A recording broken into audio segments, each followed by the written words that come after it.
Man, this is the life. My animated pilot is finally done, I'm still on a hiatus, and now that I have a little bit of free time, I think I might switch things up and finally leave the house. Here goes nothing. Can I help you?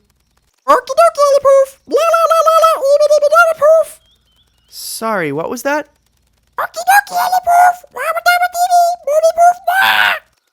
Okay, noted. I actually have some more retirement to get to, and I was on my way out, so I'm gonna slip past you and just... Whoa, hey, easy. Sit your ass back on that couch. Oh, yep, yeah, will do. Now you listen to me and you listen good. Today is June 7th. You are gonna stay right there and you are gonna watch every Barbie movie like the greasy little no-shading X-Storytime D-list YouTube animator that you are, and you're gonna like it. I think I liked you better when you just said gibberish. Is that so? Let me help you with that.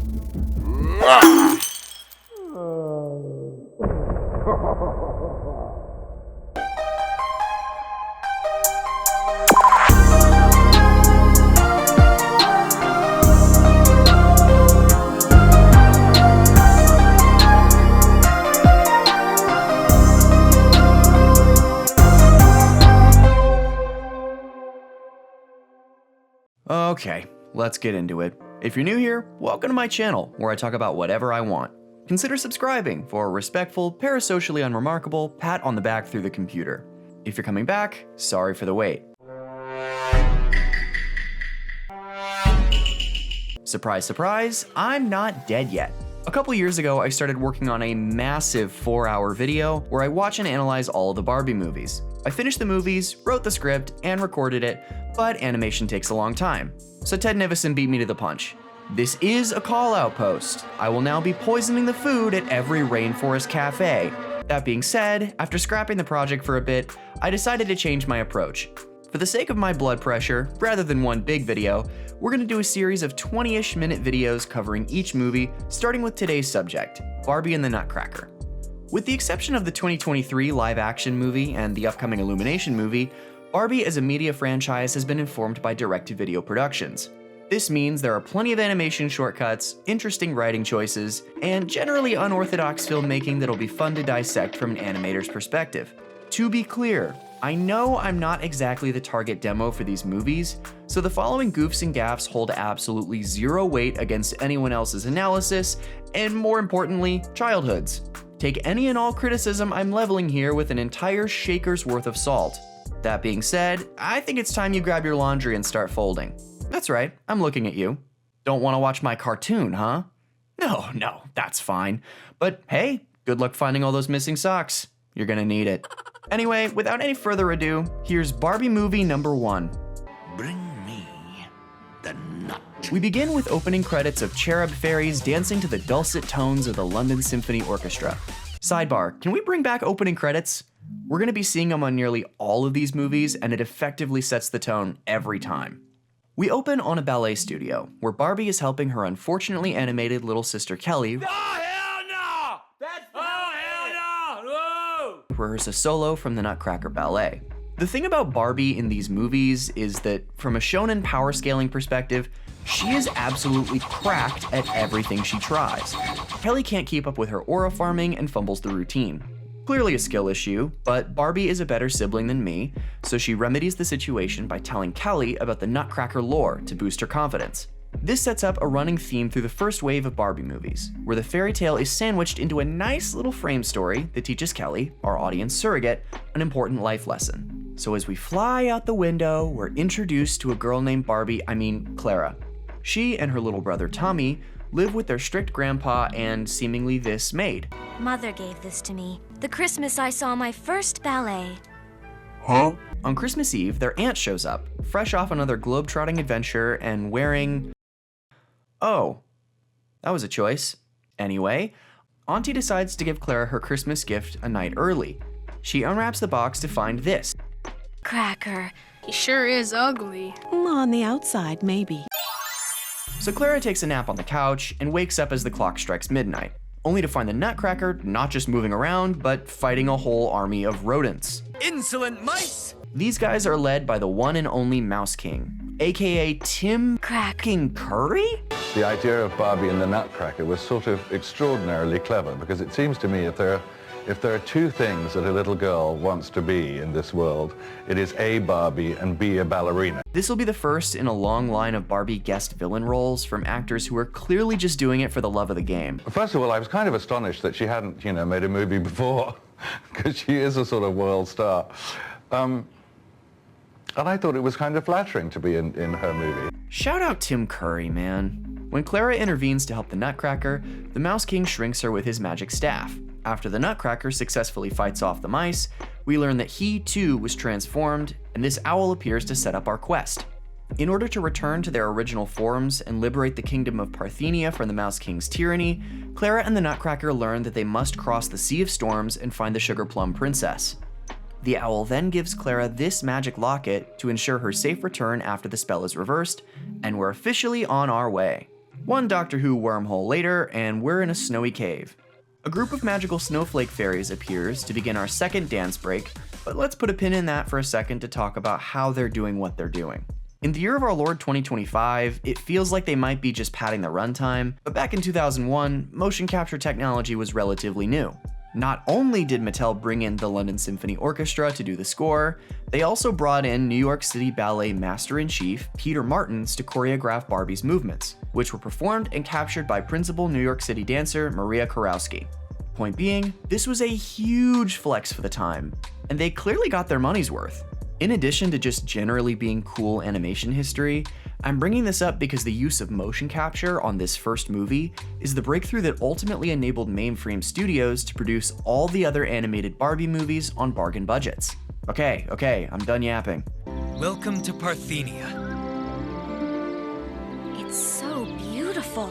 That's my house.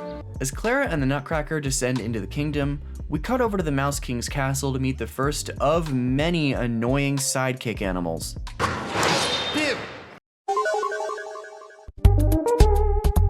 Meanwhile, Clara and the Nutcracker are exploring an abandoned gingerbread town when they get ambushed by these little stinkers. The kids inform them that the Mouse King has already ransacked their village, and the little boy pins the blame on Prince Eric. This is all Prince Eric's fault. What happened to Prince Eric? Don't care. We're better off without him. Yeah, but he wasn't much of a prince. It's dangerous here. We'll travel together until we can find you a safe home. So, the kids and their horse Marzipan, Marzipan, end up joining Clara and the Nutcracker on their journey, but it doesn't take long for them to stumble upon a platoon of mouse soldiers. Just as the mice are about to catch them, a rope ladder gets dropped in the middle of their path, and at the top of it are Captain Candy, Oh my god, my Shayla! and Major Mint. What have we here? Major Mint is kind of a tool. Perhaps you should remember who's in charge of this expedition. Oh, right here, no problem at all. Come along. Little bit tricky. I've never heard such a ridiculous story. Captain Candy, you're forgetting that I am your superior. England is my city indeed. Once Clara and the Nutcracker inform these two about their mission, they decide to join the quest for the Sugar Plum Princess. But before they go, Captain Candy has one more question for them. Do you know what became of Prince Eric? The Mouse King destroyed him. Something's not adding up to Clara, so that night she goes looking for answers. I'm a cracker. You're more than a cracker. So you're Prince Eric though, right? Yeah. The next day, the group crosses a gorge and finally makes it to the Sea of Storms. Major Mint and Captain Candy focus on getting the boat ready, while Clara and the Nutcracker open a well, leading into another fairy dance sequence, baby! The two of them are just about to get to their rom-com moment when they get absolutely rock-blocked. See, unbeknownst to them, the Mouse King actually did find the Sugar Plum Princess in the Yellow Pages. Now that he was made aware of the Nutcracker's escape, he he decided to take matters into his own hands by creating a rock giant. You want me to babysit a rock? In just the nick of time, the fairies they release from the well freeze the ocean, and the gang climbs into Marzipan's carriage to get away from the rock giant. The giant gives chase, and eventually the Nutcracker has to take matters into his own hands. On the other side of the ocean, our heroes arrive at the castle of the Sugar Plum Princess. But uh-oh, the Mouse King hits them with the classic fake house mess around. So the Mouse King takes everybody captive except for Clara, but luckily her fairy friends arrive to carry her to the final battle. She infiltrates the castle and soon finds her friends hidden behind a giant mirror. Meanwhile, the fairies fly back to the treehouse to incite an angry mob. It's time we stood up to the mouse. With the Nutcracker now free, our heroes head outside to the courtyard for a final confrontation with the Mouse King. He's spent the last bit forcing his subjects to build a giant fire where he plans to burn the Nutcracker to death. And now that they're done with that, more rocks. Those peasants who do challenge me, living statuary be. The Nutcracker and the Mouse King have a big ol' sword fight, but of course the Mouse King doesn't fight fair, so he makes himself big to tip the scales in his favor. I obviously didn't shrink you small enough. Your mouth is still much too big. The Nutcracker uses the reflection of his sword to repel the spell, and the Mouse King gets shrunk by the Nut Shrinker. Back to where he belongs, the sewer. So the Nutcracker is dying or whatever, and Clara gives him true love's kiss, turning him back into Prince Eric and revealing Clara to be the Sugar Plum Princess. With the spell broken, the castle returns to normal. All the rocks turn back into people, and we're treated to, you guessed it, another massive dance sequence! We got Clara busting it open, Prince Eric leaping around crazy style, Major Mint and Captain Candy breaking it down. More importantly, it's time for Clara to go home.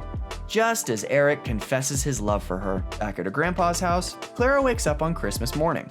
Nutcracker? It was a war. The Nutcracker was fighting the Mouse King, who shrunk me with his golden scepter. He's really a king. An evil mouse was ruling his land. Perhaps I should send for a doctor. Lobotomy time for Barbie! Before Grandpa can find the drill, Auntie comes back. And guess who's with her? So now that Prince Eric has successfully hopped the dimensional barrier, Clara's story ends in the only way it ever could have, with a dance. I couldn't say no to the king. Huh? We pan into the snow globe and back to Barbie and Kelly in the dance studio.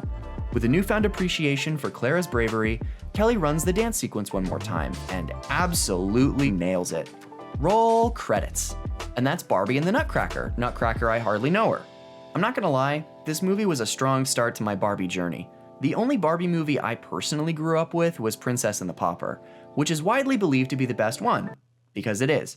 Even with that bias coming in, it caught me off guard how many of these movies almost hit that same level of quality. Sure, it looks a little dated by today's standards. Sure, it was obvious the Nutcracker was Prince Eric. Sure, the dance sequences were a little gratuitous, but for what it is, this movie's a gem. Kelly Sheridan crushes it as Barbie, Kirby Morrow is great as the Nutcracker, Tim Curry is Tim Curry, so of course he eats it up. The matte painted backgrounds may have been the result of technical limitations, but they look great. The dancers did a great job dancing, the animators did a great job cleaning up the mocap and putting everything together, the London Symphony Orchestra recorded a great score. All things considered, Barbie in the Nutcracker is better than it has any business being. F Major Mint though. My name is Eli, this has been Elimations, thanks for watching. If you enjoyed, like, subscribe, and stay tuned for the next episode of me watching every Barbie movie. Only 44 movies to go. Oh God.